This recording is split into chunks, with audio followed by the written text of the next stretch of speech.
Welcome everyone, Tom Christie here on the D20 Play YouTube channel. I'm trying something new today. Going to do a What I Learned video on the adventure The Iron Titan. This is an epic adventure set in the Oracle of War campaign, and this is a really great campaign. If you haven't tried it, I'd say take a look at it. Let's dig into this adventure then a little bit. So prepping for the adventure, I just want to share some of the stuff I learned and thought I could have done better, and things the players did that taught me stuff I'd want to know the next time I ran this adventure. One thing I often do is look through the adventure for what kind of knowledge characters with history or insight or nature or stuff like that might know, and rather than making those roles in the adventure, kind of organically share that information with the players ahead of the adventure so that then they can then in character share the information with the other players. So looking through this adventure for that kind of information, if I went to my notes here, I put these notes together in a little token ready email I send to someone when I have their character ready. And then I put together any special notes that I could share with just some of the players, and then I share when I send this to players just the ones their character has information on. So for example, in this adventure, there's a sidebar that talks about the Draconic Prophecy and what that is. And so I figure any character with Arcana or History or Nature or Religion could know that information, so I share that with them. There is some items called Shadow Ropes. Oh, and before I go any further, there will be spoilers abounding in this discussion, so if you're going to play this adventure, please don't watch the video until after you've played. Also, if you're a DM or a player and you watch this video and you have other ideas to share, please throw those in the comments. I'd love to see them. I'm sure others would love to see them too. So here we go. The shadow ropes that appear in the adventure. They can be overcome with magic incantations and prayers. And so I said any character with Arcana or Religion would know about those. And then there are hatches on the Warforged. There's sections of armor that can be removed. There's complex equipment that can be sabotaged. So I gave that information to anyone with Thieves' tools, Tinker's tools, Smith tools, etc. So you can see that there.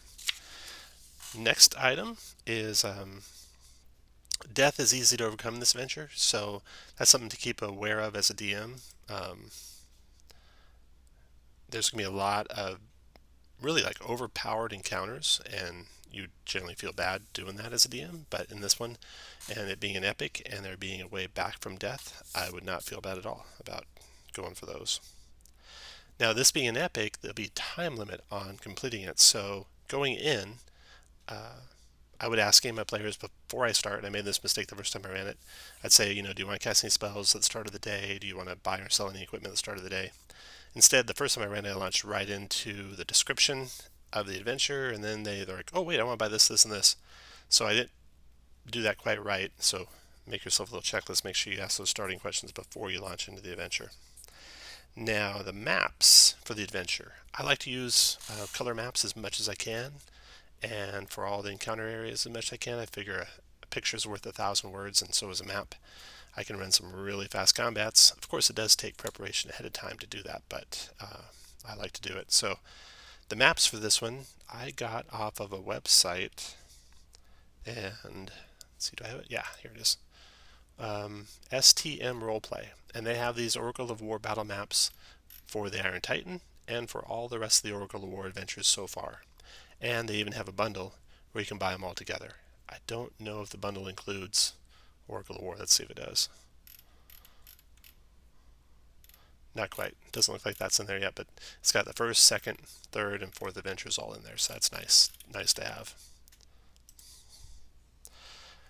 There is one neat feature of these maps that they did that really impressed players, got a wow factor out of it when it came up for the players. So here's a map of Salvation. Here is the Grey Beyond Tavern where the adventure starts. The players come spilling out of the front doors into the streets, and there is a small little company of zombies that attack them. One of them's got a battle standard, so I got that marked with the flag. Then there's a second company of zombies that come in. Now the adventure has it written that if the players defeat or drive off the enemies in fewer than 3 rounds, another 5 zombies march forward to attack them. So this is kind of, it penalizes players who are fast, which I think is not a good thing to do. It should be a benefit for me fast. So I changed that from being 3 rounds to being 20 minutes real time. So everyone will see those extra zombies. This whole encounter takes only 30 minutes and then it's over. And so the players, I have 2 groups so far. One defeated all reinforcement zombies. One had like 1 left when the crews came in to sweep up the battle.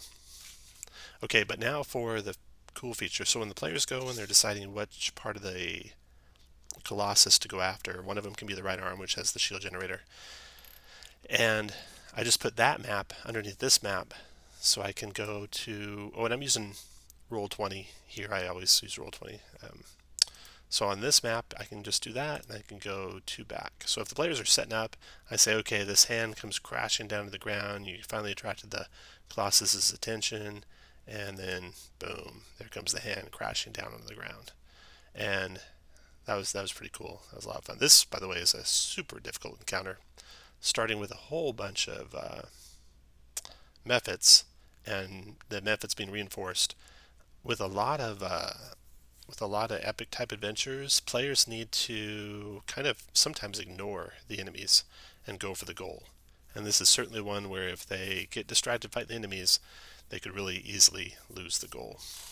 And then when you're done with that encounter, you can just click on that and send that to the back, and you're ready to run it again. Okay, that's the hand. And then the head. So the head, I read the room description for the head, and you read through it to the players as they're trying to play really fast. They might miss the part about the brain being on the ceiling. You need to catapult in, destroy the brain. Talks about a pulsating lump of wrinkled gray flesh in the ceiling.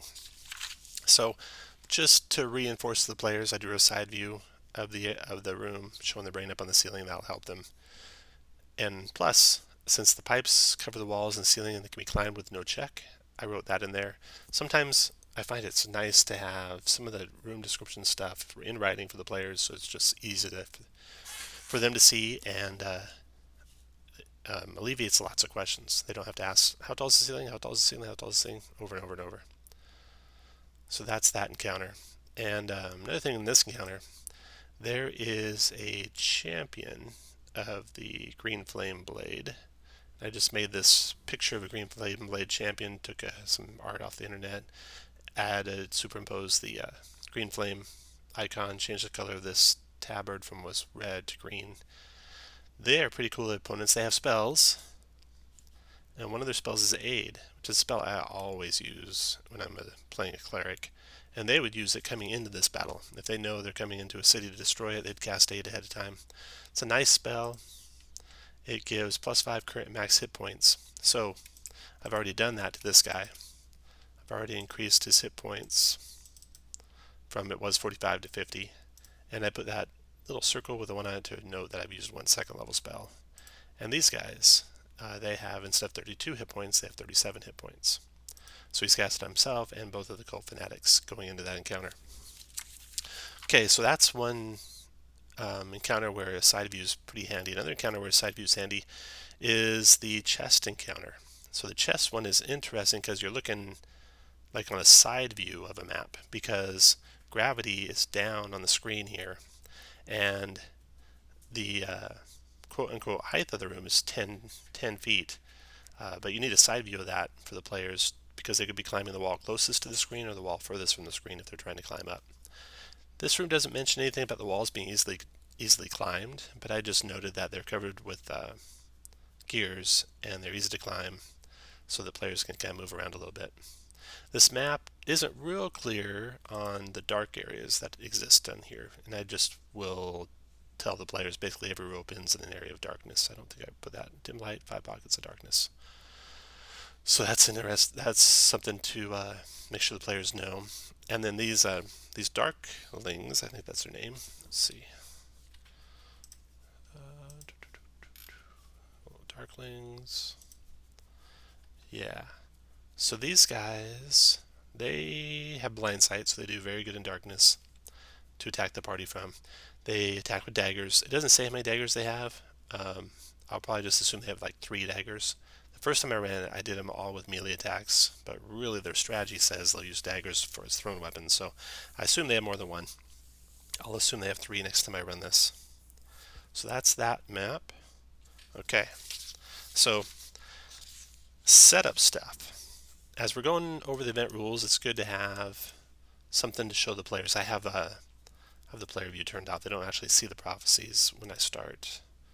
I turn this here and I turn the shading dark so we can see what the players would see.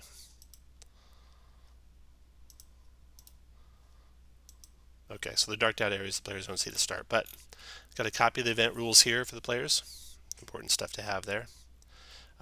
This is a neat, not neat, but this is an important note. Spells with a casting time of longer than 10 minutes can't be cast. So a 10-minute spell could be cast during a short rest, but not longer.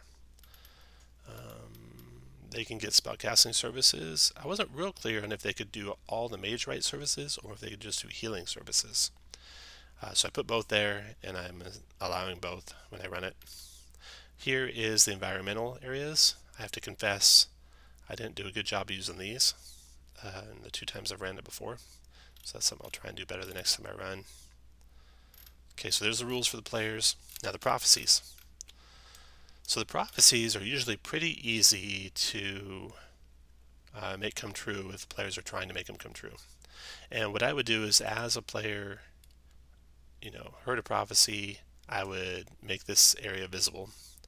But when I got 2, 3, 4, 5 of them visible, pretty soon I forgot which one was the current prophecy. So then I made this red box that I can put on the current prophecy. So we can track those as we go.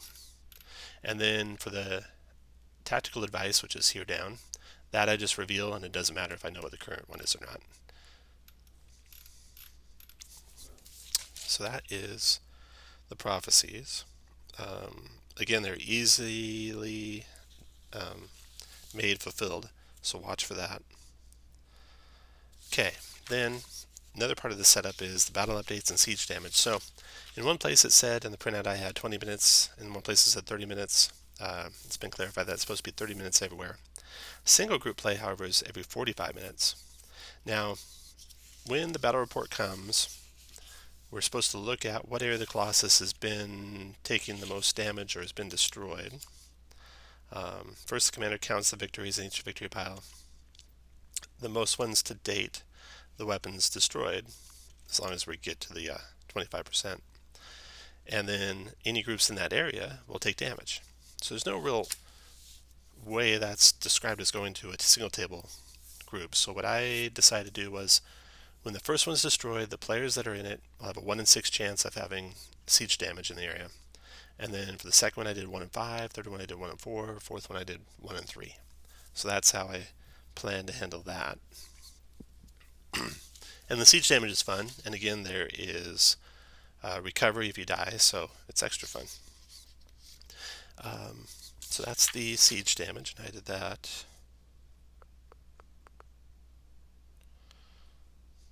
And we got the maps. Okay, so that is the extent of pretty much what I learned running this adventure, looking through the pages. Oh, the chopper, the little chopper platform that they get on. It says the goblin's flying. It doesn't say who. I would just do a throwback to the first adventure, to the goblin they saved. If they saved the goblin artificer in that first adventure, that'd be a good throwback. There is no throwback to that gnome prophet from their first adventure. I've been thinking about throwing that in next time I run this. I haven't seen him in any of the adventures, so that might have just been a one-time guy. Both left arm and right arm talk about disabling the flamethrower or disabling the force shield generator.